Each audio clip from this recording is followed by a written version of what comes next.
Thus, we have seen the evolution of HR. Though in very small businesses, HR as a department does not exist, and you will find business owners managing HR issues, but the complexity of HR has moved from just being a legal and compliance and reporting type of function to being a function which is very relevant in this real fast changing world. Thus, transactional HR, which was basically operational HR, that has begun to get outsourced, and efficiency have started increasing in that area too.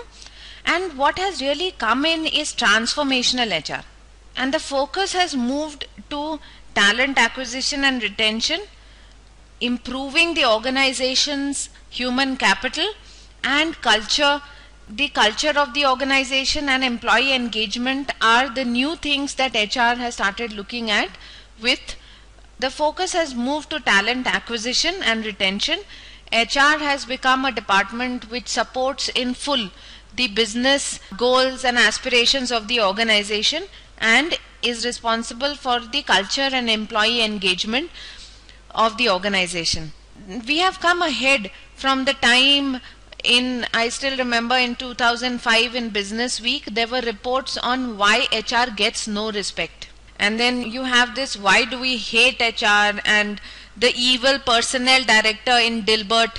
We know that all of these people portray HR as being a very constricted function. Thus, the HR's greatest opportunity is to develop the organizational capacity to become a very relevant and respected internal consulting organization with its focus on the talent or the human capital of the organization. Who is an internal consultant? An internal consultant is any individual or group which serves internal clients in an advisory capacity. Now, the things which an internal consultant would do is, she or that particular department would be bringing a specialized management consulting expertise to improve the bottom line performance of the company or the organization. He or she or that department would be working within the corporate structure to resolve business issues and implement solutions in areas that include organization's effectiveness and development, strategic planning, or process improvement. That department or the person would be serving as a change agent, as a coach, as an educator or facilitator within the company, and would be supporting internal clients in a shared service type of organization. Now, along with human resources, there are a few other departments which will qualify for this, like your training and development department, or the IT department, or the finance or quality management department. All of these have the ability to be an internal consultant to the business. What makes a really good internal consultant is a combination of company and industry knowledge and core consulting skills. It is also helpful to have additional expertise in one or more of these practice areas that we have mentioned above. And now over here in this module, we are going to be talking about HR as a department which is going to be the internal consultant for most organizations, because that is how organizations want to see the HR department. It's no longer an operations department. You have all heard the phrase that knowledge is power. Why do we say that? Because knowledge gives us options, and then we can decide what is the best thing to do, and that gives us power. As we educate ourselves, we learn new things that other people don't know about. And what is that new education that we are talking about here? We are talking about using analytics to make these better decisions, to become an internal consultant to your organization.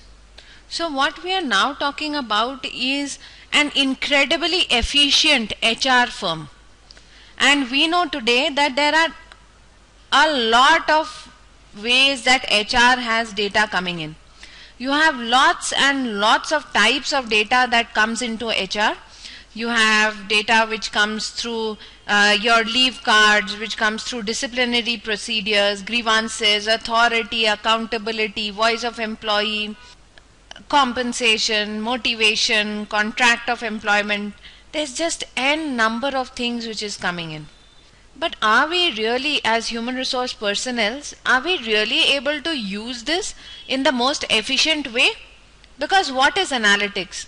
It is finally being able to use all the data and come to the best possible solution for your business. And our business here is HR. Let's take a look at Google. Let's see how it became one of the most valuable firms by using people analytics and being able to reinvent the boring HR that we all think HR is. So early this year, Google moved into the number 3 position among the most valuable firms in the world. And Google is clearly the youngest firm amongst the leaders. It's just been a decade since Google's IPO.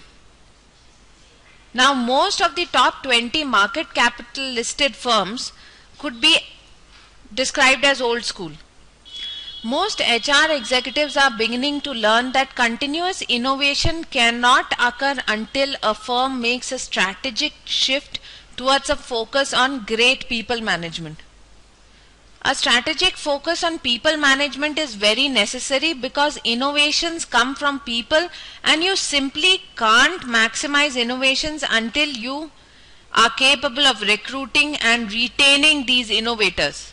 Unfortunately, making that transaction to an innovative firm is problematic. It's not easy because almost every current HR function operates under the 20th century principle of past practices, efficiency, risk avoidance, legal compliance, hunch-based people management decisions, experience-based people management decisions, etc. So if you want innovation and serial innovation, you need to reinvent traditional HR. The basic premise of people analytics approach is that accurate people management decisions are the most important and impactful decisions that a firm can make. You cannot produce superior business results unless your managers are making accurate people management decisions. People costs for most of these types of companies approach 60% of corporate variable cost. So it makes sense to manage such a large cost item analytically. So HR at Google is dramatically different from the hundreds of other HR functions. It's called people operations, but that's not very unique. There are other companies which call it people functions, etc. But the whole people management decision at Google is always guided by people analytics team. So all people decisions at Google are based on data and analytics. The goal is to bring the same level of rigor to people decisions that we do to engineering decisions. Now we'll talk about the top 10 of Google's past and current people management practices so that we can highlight how practices which are very common in HR can be based on data. So they have this particular practice called leadership characteristics and role of managers. They had this particular project called Project Oxygen where they researched and analyzed lots of internal data and determined that great managers are essential for top performance and retention. And it identified the 8 characteristics of great leaders. Now these characteristics is very specific to your organization. And as an effective HR function, you should be able to pinpoint what are the characteristics which work for you. Now what they found is superior technical knowledge, periodic one-to-one coaching and frequent personalized feedback was the key driver to being a successful leader. Then they had a particular project which they called the Pi Lab. The Pi Lab is a unique subgroup. It conducts applied experiments within Google to determine the most effective approach for managing people and maintaining a productive environment, including what types of reward make employees the happiest. Then they had a third project which was a retention algorithm. It developed a mathematical algorithm to proactively and successfully predict which employees are most likely to become a retention problem. This allowed the management to act before it's too late and allows retention solutions to be personalized. So most of us, if things just came to our eye, we would make that extra effort. But sometimes we only make an effort once an employee has put down his papers. It's often too late for the employee to reconsider the company. Then they have used a project on predictive model. It has developed predictive models to use what-if analysis. Another project that we can talk about is the Improving of Diversity project. The People Analytics team conducted analysis to identify the root cause of weak diversity, recruiting, retention and promotions amongst women engineers. The result is that it has produced in hiring, retention and promotion a much better ratio of diversity. Another project that we can talk about is an effective hiring algorithm. It is one of the few firms to approach recruiting scientifically. It has developed an algorithm for predicting which candidates has the highest probability of succeeding after they have hired, and one of the things that came out in this was that little value was added beyond 4 interviews. So they have dramatically shortened the time to hire. Another project is one where they have calculated the value of top performers. So this calculating the value of top performers is one of Google's best kept secret. Most people operations professionals make the best business case of any firm in any industry, and that is why they receive such extraordinary executive support. Proving the value of top performers convinces executives to provide the resources necessary to hire, retain and develop the talent. Another project is on workplace design, which drives collaboration. So Google has an extraordinary focus on increasing collaboration between employees from different functions. It has found that increased innovation comes from a combination of 3 factors: discovery or learning, collaboration and fun. And therefore it ensures that the way the workplace functions, all of these 3 factors is taken care of. Increasing discovery and learning is a project that focuses on not using traditional classroom learning. The emphasis is on hands-on learning.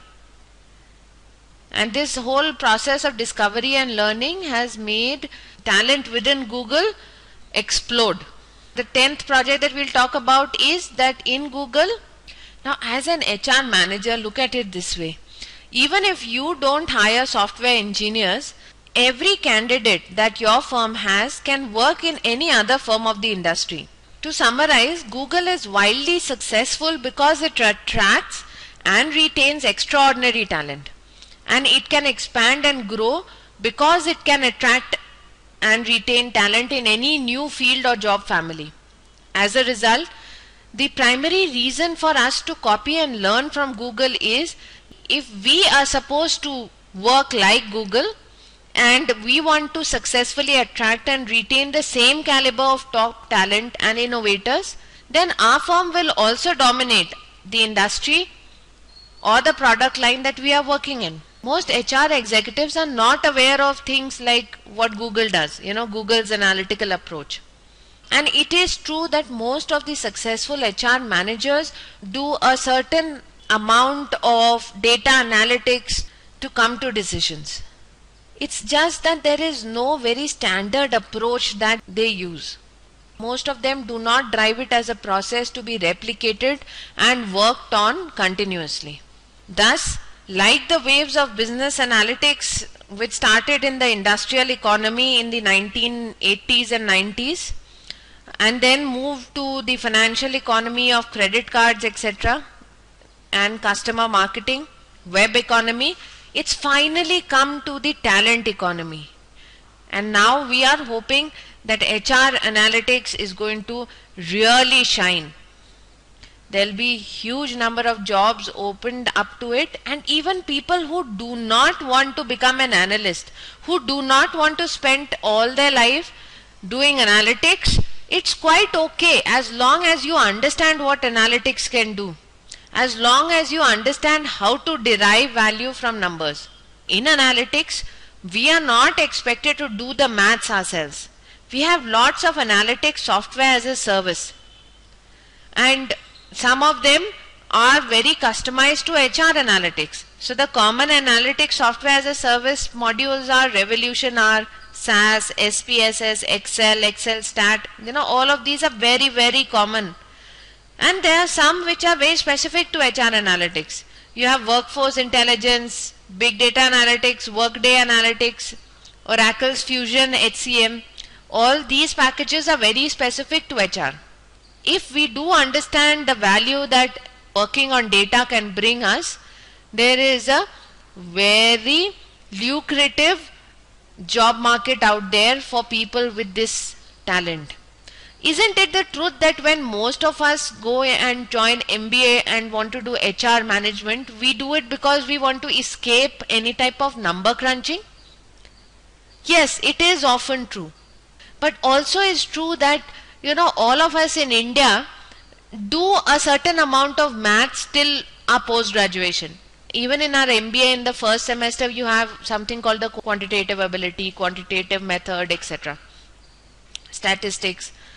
So we may not enjoy it in that sense, but if we can see value to it, there is a very good case for us to start out on data analytics for HR.